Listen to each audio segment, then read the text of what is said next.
It's Wednesday, March 13. Good afternoon. I'm Herman Green with your midday news. A special welcome to those of you watching online at onespotmedia.com. The Independent Commission of Investigations, INDECOM, is probing the killing of 2 men by the police in Belmont, St. James yesterday. TVJ's O'Shane Masters has the details. Another alleged police killing, the latest in Belmont, St. James. So me surprised the police just come in, raid one house and shoot one man in bed they sleep. I can't believe the police could have just gone kill the pitney, so you understand, sir? Me say if he do something, carry him go to jail. A man is innocent till proven guilty. Residents reacting to the death of 2 men who were killed in their homes by the police Tuesday afternoon. A woman who said she was on the scene when the incident occurred told our news team what she saw. I me look back over there, the whole hot yard, the house surrounded with police. Me go out and tell my mother and the guys them out on the front, say police over Kian yard, and me don't know what happened. Till not even 5 minutes after that, we hear one barrage of gunshot. She claimed the police tried to cover up what happened. Even after they killed the 2 men, one of the men they kill one madman sick with the head. After they killed the 2 men, then throw them in a vehicle, carry them go away. When they carry them go away, they still there the fire gunshot. And we did it for the longest while now, where one whole set police start coming in, whole heap. See the basic school right next door there, and them gone to tell the teacher they must get flat, put the student them pan them belly get flat, and they run up and down round the schoolyard with long gun or something. The residents claim that the men are not criminals. One of the men who was killed was recovering from injuries from recent gunshot wounds. The other is believed to be mentally ill. We sad, we hurt, we in pain. We just don't know, cause I not like somebody will get trouble and just love stay in. The citizens are very emotional at this time. The citizens seem to be suggesting that the men were not wanted men. So that is what we have so far. INDECOM has launched a probe into the killings. We are in the process of processing the crime scene. Our forensic investigator is there. We'll be processing. We will also be boxing the guns of the involved police officers. In time, we will conduct the post-mortem to see what forensic evidence we can get from the bodies, and we will continue to canvass for witnesses who may be able to assist in finding out the truth as to what happened here. O'Shane Masters, TVJ News. A man who was listed as a person of interest following the discovery of the body of American businesswoman Nancy Hardy in Hanover last November is now in police custody. 33-year-old Kimar Grant, a farmer of Sandy Bay, Clarendon, was held in Claremont St. Anne yesterday. The police were conducting an operation on the Beechamville Main Road when a car was stopped. Mr. Grant and 2 other men in the vehicle were taken into custody. The American businesswoman's body was found in a shallow grave in Lockwood on November 28, 4 days after she was reported missing. Ms. Hardy, who was 72 years old, lived in Jamaica for several years and operated the Natural Living Jamaica Guest House in Negril, Westmoreland. Political Ombudsman Donna Parchment Brown says she will be writing to the Prime Minister and opposition leader today about her concerns with works being done out in sections of Portland Eastern ahead of the highly anticipated April 4 by-election. She says the letter will include what was observed during her visit to the constituency on Friday, as well as recommendations. You know, it's an urgent matter. It's not something that can be allowed to sit. We're almost at nomination day, and several of these matters I would like to be corrected, and that they would cease and desist before nomination day, and that none of them be undertaken between nomination day and election day. Mrs. Parchment Brown told our news center yesterday that she saw roads being patched and a play field being constructed. She's trying to determine whether the works are in breach of campaign financing regulations, as the activities could be considered improper and corrupt. Meanwhile, Mrs. Parchment Brown says JLP General Secretary Dr. Horace Chang did not show up for a meeting with her yesterday. The Ombudsman and the General Secretaries of the 2 major political parties were to discuss issues relating to Portland Eastern. Meanwhile, the Electoral Office of Jamaica, EOJ, says all is in place for nomination day in Portland Eastern on Friday. The nominations of the Jamaica Labour Party's AnnMarie Vyse and the People's National Party's Damien Crawford will be done between 10 o'clock and 2 o'clock at the Port Antonio Courthouse. In a media release this morning, the EOJ reminded the campaign financing and expenditure of candidates and political parties in the Portland Eastern by-election will be monitored under the Representation of the People Amendment Act 2016. Now, knowledge and education continue to be the campaign theme for PNP candidate for East Portland, Damien Crawford. Mr. Crawford says his main focus will be placed on education, and he wants every household to have at least one individual with a tertiary education.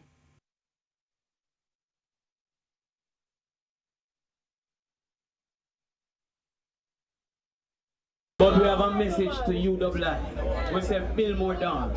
East Portland is coming.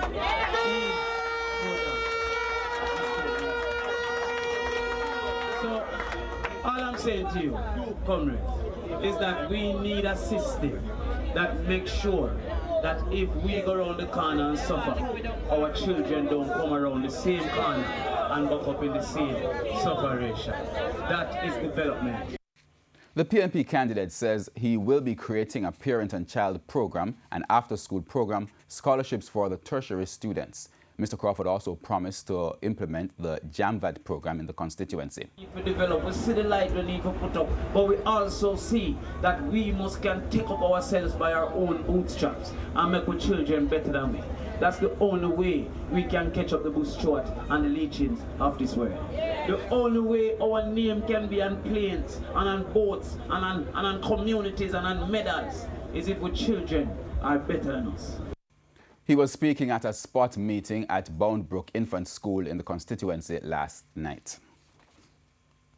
Meanwhile, the JLP's candidate AnnMarie Vyse continues to defend herself following recent controversial comments made by her opponent. Addressing supporters in Black Rock, East Portland, Mrs. Vyse said while initially she was reluctant to do any public speaking, she has now passed that hurdle. Also, despite calls for a debate, Mrs. Vyse says she believes that is secondary to getting things done.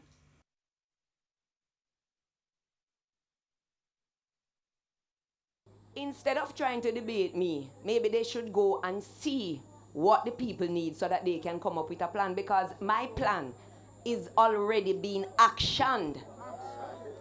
Because, as I said, what plan do I need when I say a bad road, other than to get the road fixed? Mrs. Vyse's campaign has also focused on education. She ridiculed arguments that suggested a takeover by the Vyse family in the parish, insisting that she and her husband, West Portland MP Daryl Vyse, had been working for the entire parish for years. My One Jamaica Foundation that has brought the education level up in East Portland, the first school that attained the 12 standards of certification in the region, which is Region 2, which takes in St. Thomas, Portland, and St. Mary, was a school in St. Margaret's Bay that the One Jamaica certified. You know why? Because the foundation was laid by man of action. So don't make them come with this thing about husband and wife taking over. We don't need to take over. We're going to unite and work for the benefit. An appeal this afternoon from the authorities for new parents to make use of the registration services available after childbirth at hospitals. The call follows the discovery that a number of children in one corporate area community were not properly registered. More in this report. Shortly after a baby is born at hospital, the parents are provided with paperwork to register that child. This method is called the bedside registration and is just one of many available to parents. Yet, some parents still don't register their children. Some people might think, they might never need it. And so we need to sensitize persons as to the importance of having a birth certificate. And, because the national ID thing that is coming on board is going to require a birth certificate. If you're at a certain age and have certain illnesses, you don't have to have a birth certificate to access the health fund. The Jamaica Social Investment Fund, JSIF, recognized the need in Rosetown, St. Andrew, and partnered with the Registrar General's Department to get a birth certificate free of charge to those who are unregistered. The organizers said the turnout was particularly encouraging due to the number of men who wanted to get their names added to their offspring's birth certificates. I feel like a king, you get me? For no say, yeah, this event keeping help the community and help my kids them also. You know me, I say help me also and help others. Most of the father missing, you know, because jealousy are one and them not really prepare from the first start, them not really prepare for certain things, and you find say them not really ready for settle as yet. So you find say them a little disturbance start between them and them girlfriend, and that's how everything just get messed up. You know me, I say them just start stay away from the woman.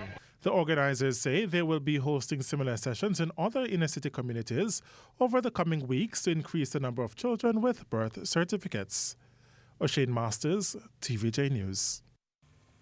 Questions are being raised about the sale of lands at Bernard Lodge in St. Catherine. The 400 acres of land was sold to a private company called Cost Club, owned by a member of the Azan family, without the farmers' knowledge. The farmers' representative spoke on the issue on TVJ's Smile Jamaica program this morning.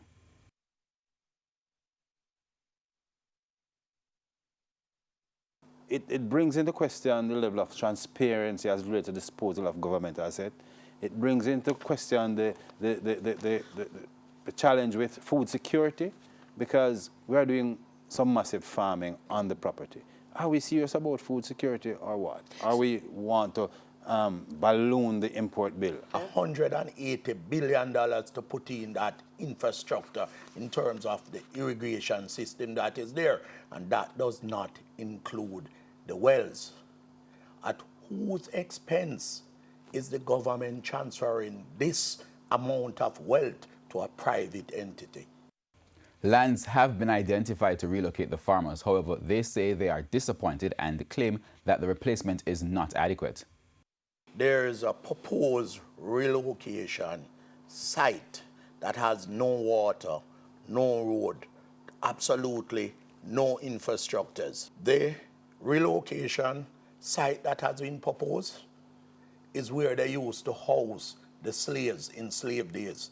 The soil is not conducive to farming.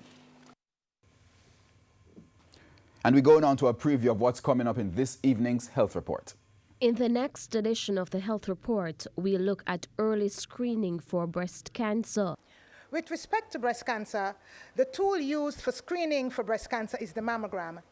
And this technology started off as the basic 3D technology, the basic 2D imaging technology. And this 2D imaging technology had a problem where there were overlapping shadows on the mammogram images that caused problems.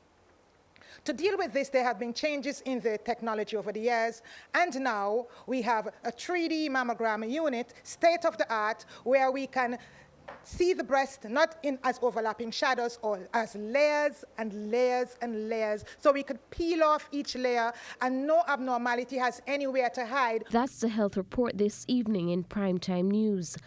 And now for today's healthy living tip. Avoid becoming overweight. Keep physically active. Lessen alcohol intake. Don't smoke. And avoid hormone replacement therapy. And we go now to news in sports. Jamaica's senior reggae girls head coach Hugh Menzies and assistant coach Lauren Donaldson have now received contracts from the Jamaica Football Federation. The contracts were sent to the coaches late Tuesday afternoon. TVJ's Karen Madden has been tracking the developments. Speaking on Hits 92 FM's Girls Sports Club on Tuesday, Jamaica Football Federation President Michael Ricketts admitted that a mix-up between himself and General Secretary Dalton Wint had resulted in Ricketts erroneously telling the Gleaner that the contracts had been dispatched. Days before, in an interview on Iron Sports, Ricketts had declared that the contracts were ready, but blamed a busy schedule during the period Jamaica played Chile in 2 friendly internationals for the parties' failure to sign. At the time Ricketts spoke on Girls Sports Club, the contracts hadn't yet been sent, but the JFF president revealed that the federation is making a counter-offer to the coaches as it couldn't afford the amount the coaches had asked for. So, of course, the coaches did give us a ballpark figure, and we thought that we could not have afforded that. So we looked at it and we reorganized, and we have supposedly now sent them back to them for them to give us a second comment. So we are negotiating, and as soon as we get to this common ground, then certainly we'll be in a position to sign off. Head coach Hugh Menzies confirmed receipt of the contracts, which he says he will now evaluate. As it relates to the retainer contracts for the players, Ricketts says those are also ready. Those recommendations were made by head coach Menzies, and we went very, very close to the recommendations that he made. So we are hoping that we ought not to have any problems with those, because those figures were based exclusively on the recommendations that he, the coach, would have made. Jamaica's Reggae Girls will make their debut appearance in this summer's FIFA Women's World Cup in France after a historic qualification in October of last year. Karen Madden, TVJ Sports. And that's the Midday News. Remember, primetime news is at 7. On behalf of the news, sports, and production teams, I'm Herman Green. Good afternoon.